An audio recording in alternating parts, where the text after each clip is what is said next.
Bueno, senador Hugo Raceto, una vez más aquí en Totoras, en este momento entrega de subsidios a instituciones de la ciudad. Se desarrolló aquí en la sede de Unión, una de las primeras del año, del arranque de 2019, y además vienen de una reunión importante, de la cual vamos a hablar también, productores, comité de cuentas, concejales, autoridad del Ejecutivo, ministro Garibay, por una obra que es importante, que estuvo largamente reclamada, pero que ahora que está en marcha, surgieron inconvenientes a partir de las últimas lluvias que generaron la preocupación de algunos productores. En relación a la obra, obviamente una obra muy largamente esperada. Ahí siempre se menciona una nota del año 33 pidiendo el acceso a Colonia Medici. Finalmente se logró y hay algunos problemas de obra que hoy destacaba en la reunión la humildad del ministro. Es el ministro más, yo diría que es el más importante del gabinete, de una de las provincias más importantes del país, que a su vez uno de los países más importantes del mundo. Es decir, es una persona que maneja un volumen presupuestario enorme, que tiene una cantidad de obras enorme, todas las obras viales, hídricas, de saneamiento, cloacas, agua potable, rutas, canalizaciones, defensa contra inundaciones, transporte, colectivo, depende todo de él. Y él se toma su tiempo humildemente para venir a hablar con nosotros, no de la obra, sino de los problemas de la obra. Eso caracteriza a este gobierno de Lichi, porque es una línea de trabajo que tiene el gobernador, de mucha presencia territorial, de mucha humildad, hacerse cargo de las cosas por pequeñas que fueran, y eso es lo más destacable. Y en función de eso, hoy tomó un nuevo compromiso el ministro de estar de nuevo más o menos en un mes y medio.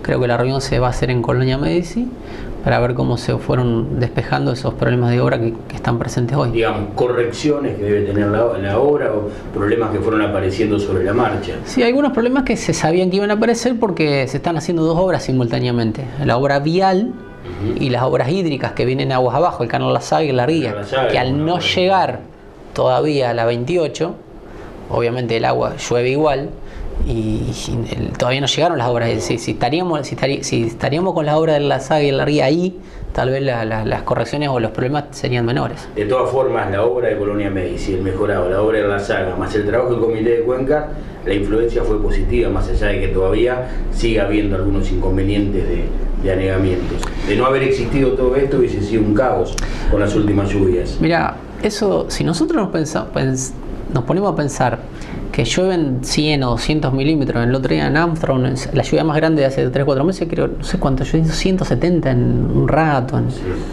Nosotros a los 3 o 4 días no tenemos más agua, no quedan más lugares inundados. Eso hace 40 años hubiese sido impensable. De 40 años después de llover 170 milímetros, 200, 100, por ejemplo, Salto Grande todavía estaría inundado. Todavía no se podría entrar a Salto Grande. Y no solamente se puede entrar, sino que hay pavimento, hay cloacas, nos falta el gas, pero es decir, el confort ha avanzado muchísimo. Nosotros vivimos mucho mejor que antes.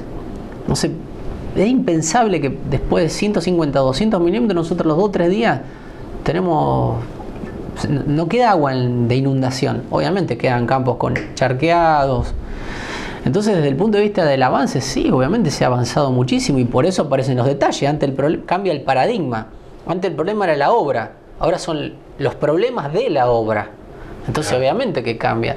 Antes cuando se terminó la pavimentación de la ruta 91, me llamaron unos vecinos de la Ribera por el pozo, me dijeron, el pozo. Y yo me di cuenta y digo, esta es la primera que me dicen como senador, el pozo. Antes me decían los pozos. Desde la perspectiva de lo positivo, del medio vaso lleno, estamos mucho mejor. Del medio vaso vacío tenemos que tener las obras que funcionen de manera correcta. Ahora, otras cuestiones que se iban apareciendo durante la recorrida y que se evidencian en este avance de obras también, es que también hay que discutir el modelo productivo.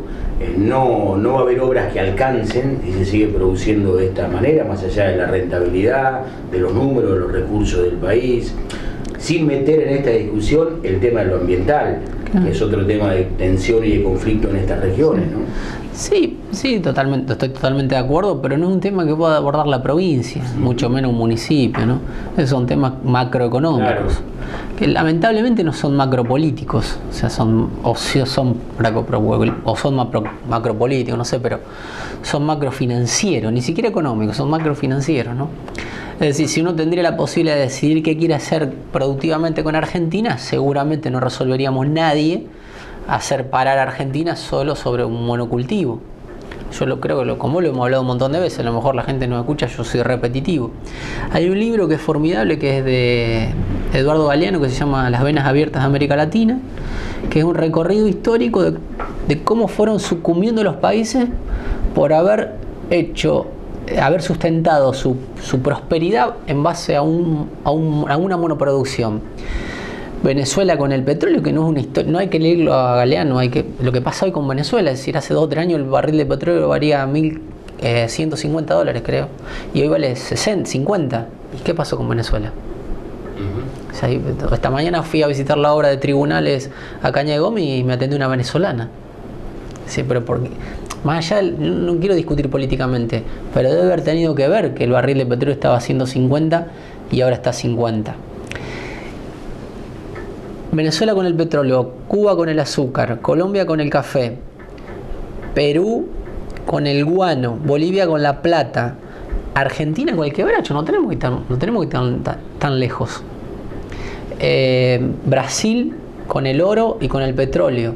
Es decir, son lugares que hacen sustentar solamente su futuro en un monoproducto, ni siquiera en un monocultivo, ni siquiera en una fabricación de algo. Cuando esa variable desaparece del comercio mundial, el país se cae atrás. Es lo que le va a pasar a Argentina con la soja. Si no logramos cambiar. Claro, porque nosotros tendremos que ir viendo en este momento qué vamos a desarrollar cuando la proteína de la soja aparezca en el océano. O sea, cuando sea reemplazada la proteína de la soja por una proteína en el océano, en el mejor de los casos, en el peor de los casos por una proteína sintética. Es decir, que se coseche, que no sea más necesaria. Hoy se produce carne sintética, que nosotros todavía es medio raro para nosotros, pero se produce y se vende carne sintética. Es decir, no hace falta más matar una vaca para vender carne en una carnicería, igual que la de la vaca. Ya hay cadenas de salchichas, de hamburguesas, que producen comida vegana. Y que vos no te das cuenta que estás comiendo una salchicha o una hamburguesa que no es de carne animal. Y entonces la proteína sintética de la soja está a 2 segundos en lo que es la evolución del mundo. Cuando se produzca así como por arte de magia en un laboratorio una proteína de soja, no van a hacer falta más extensiones de tierra, no nos va a hacer falta más Argentina para producir tantos alimentos para el mundo. Esos misma cantidad de alimentos se van a producir en un laboratorio chiquitito, en un cuartito así como este. ¿Y qué vamos a hacer con Argentina? Entonces, eso es lo que va a pasar. No es que va a pasar, no es que va a pasar, no, va a pasar eso, porque es la historia del mundo. O sea, no va a pasar nada raro, no va a pasar nada nuevo. Las cosas nuevas reemplazan a las viejas. En un momento la cosa nueva, que era la soja, va a pasar a ser vieja y le va a reemplazar otra cosa. Eso es la historia de la humanidad. Entonces, ¿qué hay que hacer como Estado? Hay que hacer lo que se llama la política anticíclica. Es decir, cuando te desaparece esta variable, vos tenés plata, suponete, ahorrada en el banco, para reemplazar la coyuntura hasta ver qué haces para reemplazar lo que antes te daba la soja. Bueno, y lo que te da el monocultivo de la soja son 3 problemas, además de tremenda cantidad de dólares para vivir mejor en Argentina, porque nos da muchos beneficios la soja, ¿no? Pero nos da 3 problemas. La desnutrición del suelo. Si nosotros estamos desertificando nuestra tierra, nosotros no exportamos el granito a China. Nosotros no ponemos grano. Si ponemos un grano, pero sacamos 10, ¿qué había ahí? Tierra. Bueno, eso es lo que exportamos. Nutrientes. Claro, nutrientes, minerales y todo eso. O sea, llevamos la tierra a China, la desertificamos. El problema más grave, que es el que dijimos recién, que parapetamos al país en un monocultivo, que desaparece la soja y desaparece el país, y el otro es la conflictividad con el agua. Nosotros hemos impermeabilizado el suelo, lo hemos así hecho vidrio. Cuando antes teníamos pasto, acá hay pasto en esta foto, no sé si alcanza a ver a la cámara, sí. Acá llueven 100 milímetros y eso pasa para acá abajo. Esos 100 milímetros llueven acá y no pasan para acá abajo, entonces corren. El canal de agua que salía de acá, del suelo, del pasto, estaba preparado para el agua que salía que sobraba acá. Llovían 100, sobraban 30, 70 absorbía la tierra. Entonces el canal que se había horadado por 100.000 años era para llevar 30 milímetros. Claro. Ahora llueve acá, de los 100 sobran 70. Antes de los 100 sobraban 30, porque 70 absorbía el suelo. Ahora de los 100 sobran 70 y solamente absorbe 30. Pero el canal sigue siendo el mismo que está horadado para llevar solamente 30, porque se horadó a través del tiempo para 30 milímetros. Entonces, si antes tenés un canal para llevar 30 milímetros, pero llevas 70, evidentemente inundas algo con lo que te sobra, que son 40 milímetros.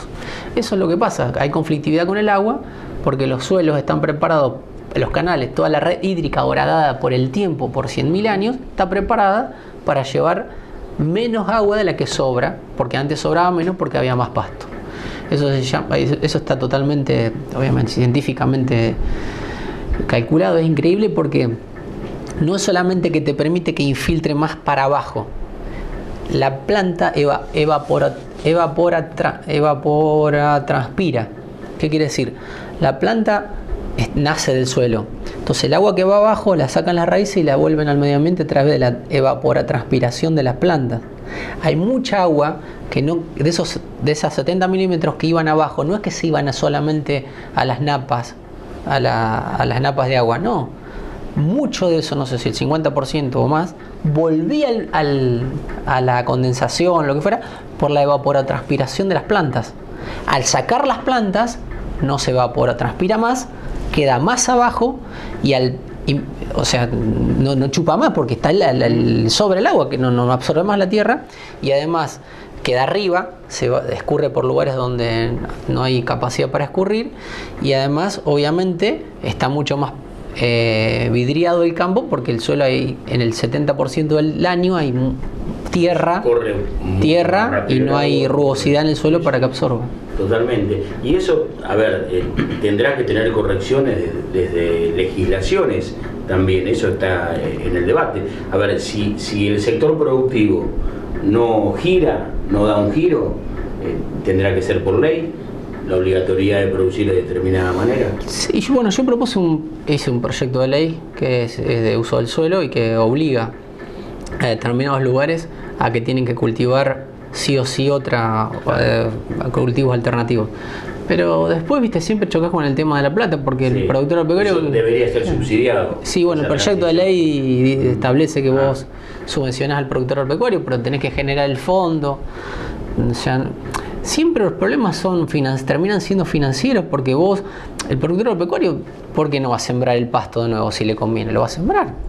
O sea, siembra soja porque la ecuación económica le da para la soja y no para el maíz. Sabiendo que se va a inundar. Sí, porque... O que se va a contaminar en algunos casos, forma parte del debate. Y sí, porque sembrar maíz tenés un riesgo altísimo. ¿Por qué tenés un riesgo altísimo? Porque es carísimo sembrar maíz, si te lo agarra la piedra te lo destroza, si te agarra la sequía necesitas mucha agua porque el maíz necesita agua. Entonces el riesgo menor es la soja. Entonces nosotros necesitaríamos sembrar cultivos alternativos para frenar la desertificación, para frenar la conflictividad con el agua y para ir preparándonos anticíclicamente para tener un país diversificado productivamente, sembrar pera, manzana, papa, leche, arvejas, soja, maíz, lino, trigo, no sé, quebracho, todo. Entonces cuando la variable de la soja no esté más, vos decís, bueno, tenemos todo esto. Ahora, si lo único que tenemos es la variable de la soja, ahí tenemos un problema.